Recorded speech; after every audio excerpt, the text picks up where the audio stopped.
Eric Valentine എന്ന് പറയുന്ന ഒരു ഫിലിപ്പീനോ യുവാവ്.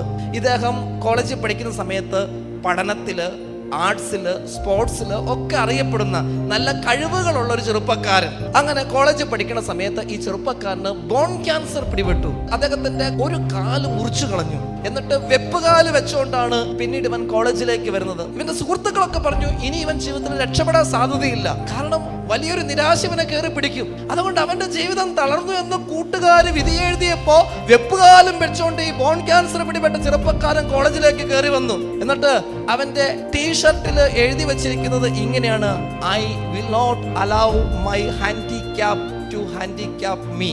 എന്റെ വികലാംഗത്തെ എന്നെ വികലമാക്കാൻ ഞാൻ സമ്മതിക്കില്ല.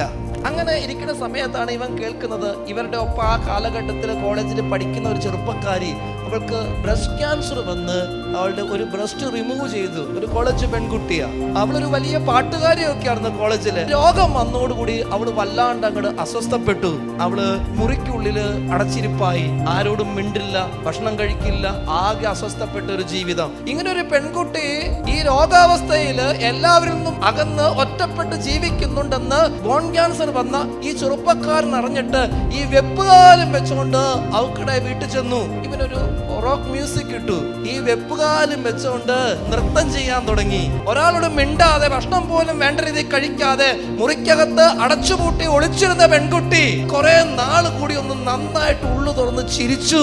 എറിക്, നിനക്ക് നൃത്തം ചെയ്യാൻ പറ്റുമെങ്കിൽ എനിക്ക് പാട്ടുപാടാനും പറ്റും. അവന്റെ ആദർശം ഇതായിരുന്നു: എന്റെ വികലാംഗത്വം എന്റെ ജീവിതത്തെ വികലമാക്കാൻ ഞാൻ സമ്മതിക്കില്ല. ബലഹീനതയുടെ നടുവിൽ നിന്നുകൊണ്ട് ഈ മനുഷ്യരൊക്കെ നമ്മുടെ മുമ്പിലേക്ക് എടുത്തു വെക്കുന്ന ഒരു ചിന്ത ഇതാ: ശക്തനായവൻ നമ്മുടെ കൂടെ ഉണ്ടെങ്കിൽ ഏത് ബലഹീനതകളിലും നമുക്ക് ജീവിക്കാനായിട്ട് പറ്റും. പൗലോസ് അപ്പോസ്തലൻ ഫിലിപ്പിയർക്ക് എഴുതിയ ലേഖനം അധ്യായം 4:13, എന്നെ ശക്തനാക്കുന്നവനിലൂടെ എല്ലാം ചെയ്യാൻ എനിക്ക് സാധിക്കും.